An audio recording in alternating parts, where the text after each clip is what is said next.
creativity is actually quite unnatural in any system. It's unnatural in bureaucratic systems, in governmental systems, and in schools. So it's therefore very easy to have a conversation about creativity, much harder to embed it in the daily DNA of how education works. What we've done with studio schools is in many ways based on the kind of research Paul was citing: grit, resilience, creativity. How do you make those the core of the school rather than something you do sort of outside the main curriculum in sports or arts? We work with teachers and young people, asking them what kind of school would they fight to get into rather than fighting to get out of, like a lot of our young people. And we shamelessly borrowed good elements from all over the world, from South America, Australia, Scandinavia, Africa. What we've got to do is become much better at synthesizing the best of the world's knowledge into practical methods. One of the things that I wanted to add in the conversation was how we have empathy for the people that we're designing for. Our systems aren't inherently just for themselves, they're actually for the people that are a part of them. And we tend to think about teachers should, parents should. And while the system needs to actually create direction, we can do that by actually understanding the needs and desires of people within it. And so I want to just for a second add to the barriers, actually the emotional state of teachers and parents. For the most part, everybody's in it because they want to help their kids be successful. Every parent I've ever met wants their child to be successful in the future. Universally, they actually have no idea what that means. Mm-hmm. And globally, for the most part, they were brought up in an education system that was fairly rote, that actually valued knowledge. And so their default, their ways of knowing how to help kids is in the ways that they learned.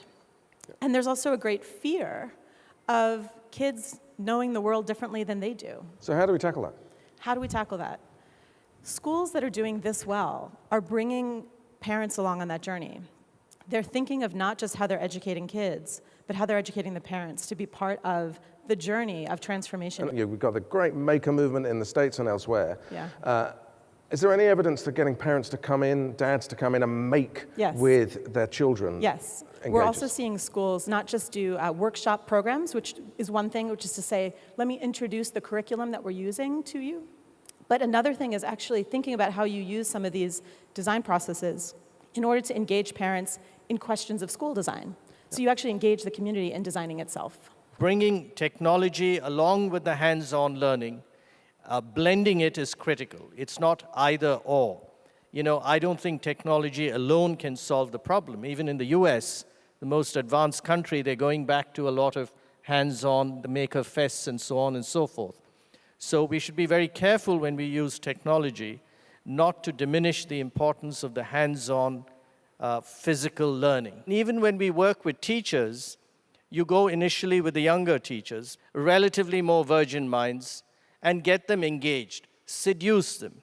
It's like marketing a company trying to bring about change. It's all about change management. How do you get their attention? How do you seduce them? Sometimes directly, sometimes indirectly. Get them to play. And we have people here who've done research in all these areas. And then you begin to see a different dynamic operating. And rather than tell somebody, be confident or change or be more enthusiastic, they begin to internalize those qualities without realizing that they're doing it. And then they become agents of change. So it's a kind of leadership, change management thing. Building up the self-confidence of the individuals to being individuals within a community, within a group of people, finding a common solution. One of the things that needs to be done is enhancing opportunities of individualism within a group of people. So if we take, for example, the concept of sports or introducing sporting events within the curriculum, a simple practical element for me is not considering an extracurricular activity.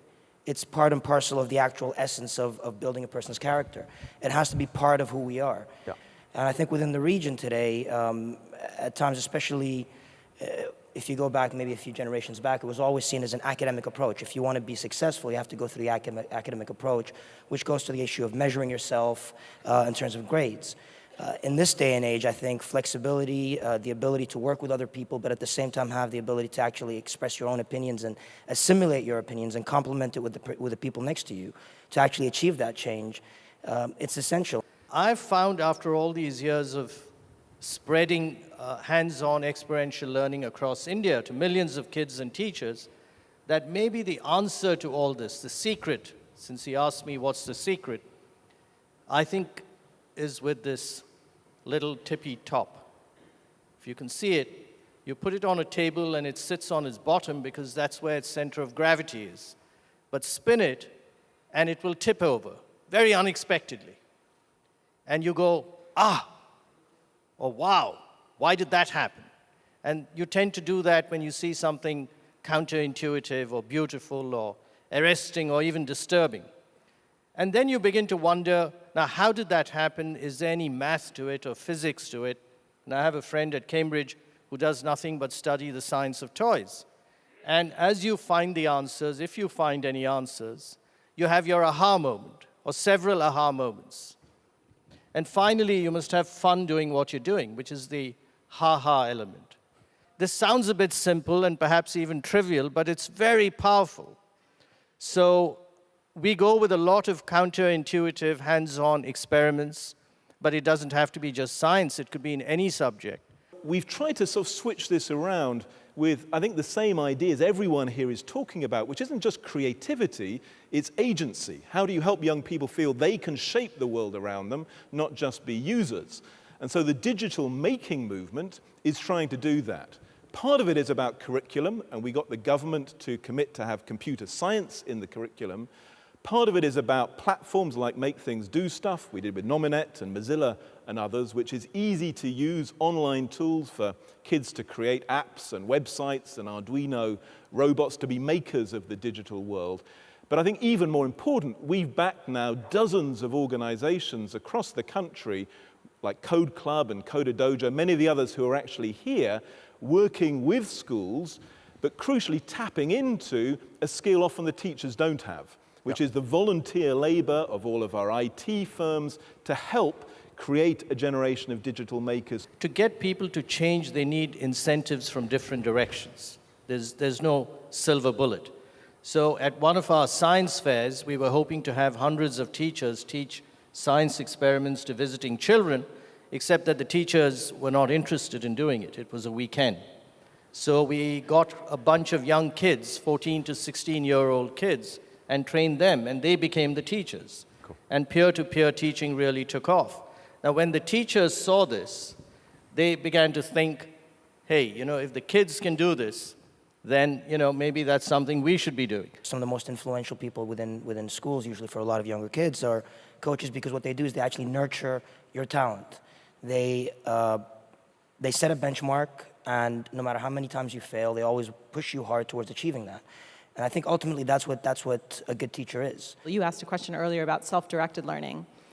One of the really interesting things, so we've done some work in Peru helping to design a set of schools there.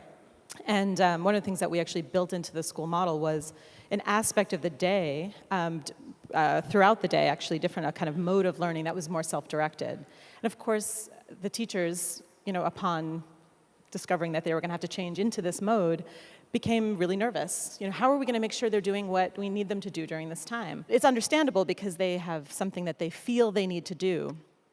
And we saw really quickly that with great tools, what teachers were able to do is realize that they could become the coaches, which is the thing they got into it for.